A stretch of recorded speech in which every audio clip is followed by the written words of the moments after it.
হাই everyone, good morning. কি খবৰ আপোনালোকৰ? ভালনে সকলোৰে? আৰু এতিয়া 8:30 বাজিছে। মই ধুনক স্কুলত লৈ গৈ আছোঁ। তাৰপিছত সি নাযায়, মানে বহুত কান্দি আহি আছে, গোটেই ৰাস্তাটো কান্দি আহি আছে। মই তথাপিতো কিবাকিবি ভিডিঅ' কৰি মেলি ভুলাই মেলি লৈ গ'লোঁ আৰু স্কুল গৈ পাই ধুনীয়াকৈ থৈ মেলি আহিলোঁ। আহি মেলি অকণমান ৰাস্তাটোতে ভিডিঅ' কৰিলোঁ, আপোনালোকক দেখাই দিলোঁ অকণমান। আৰু তাৰপিছত দোকান গৈ পালোঁ। ধুনক স্কুলত থৈ মেলি আহি পালোহি আৰু কৰি মেলি এতিয়া মই আকৌ গৈ ঘৰ পালোঁ। ঘৰত গৈ ধুনক মেলি স্কুলত থৈ প্ৰথমতে স্কুলত থৈ তাৰপিছত আহি দোকানত অলপ কাম আছিলে, কামখিনি কৰি মেলি তাৰপিছত এতিয়া আহিলোঁ ঘৰত। আৰু এতিয়া 12:30 বাজিছে। আকৌ এতিয়া পাকঘৰৰ কাম, ইটো সিটো কাপোৰ ধোৱা মেলা এইবোৰত লাগি যাওঁ, যিহেতু আমতি চোৱা লাগি আছিলে ন, সেইবোৰো অলপ ধুবলগীয়া আছে। তাকে ধুই মেলি আজৰি হওঁ আৰু এইফালে ভাতো বনাই আজৰি হ'ব লাগিব।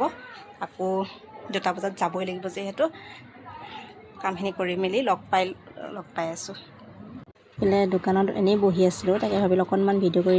দোকানৰ পৰা আহি পালোঁ অলপ আগতে, আৰু এতিয়া লাগি গৈছোঁ ধুমাধুম বনোৱাত। আৰু আজি আছে এয়া খাচী মাংস, আৰু এইফালে ধুনক গা পা ধুৱাই মেলি টিভি চাব দিলোঁ।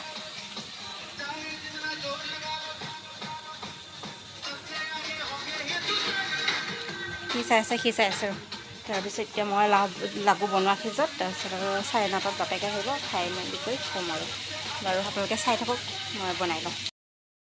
ৰাতিয়ে আমাৰ খাচী মাংসৰ লগত ৰুটি বনি গ'ল, ৰুটি বনাই দিলোঁ। আৰু যিহেতু ভাত খাব ইচ্ছা নগ'ল, এনেও মাংস আনিলে অকণমান ৰুটি লৈ মনত পৰে, সেইবাবে মাংসই বনাই দিলোঁ চিধাই। আৰু ইমান এটা ভাতৰ খেলা কৰি নাথাকিলোঁ। আৰু এতিয়া আমি বনাই মেলি লওঁ। তাৰপিছত ইপিনে ৰুটি বনাবৰ কাৰণে আটা যোগাৰ কৰি লৈছোঁ, যিহেতু বহুত ডাঙৰ ধুনাটো লৈ আহিলোঁ। আৰু বাকীখিনি টেমাটোত সোমোৱাই থওঁ।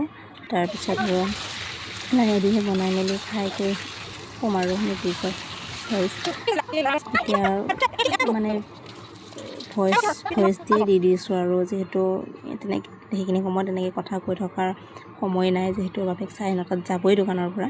গৈ কিনে খাই, আৰু এইফালে ল'ৰাই বহুত বদমাচি কৰি আছিলে, বাচন ধোৱা চাবোনে দি গোটেই হাতত লগাই মেলি মানে উৎপাত কৰি আছিলে। আৰু এইফালে মই কুকাৰত দি দিলোঁ খাচী মাংসখিনি।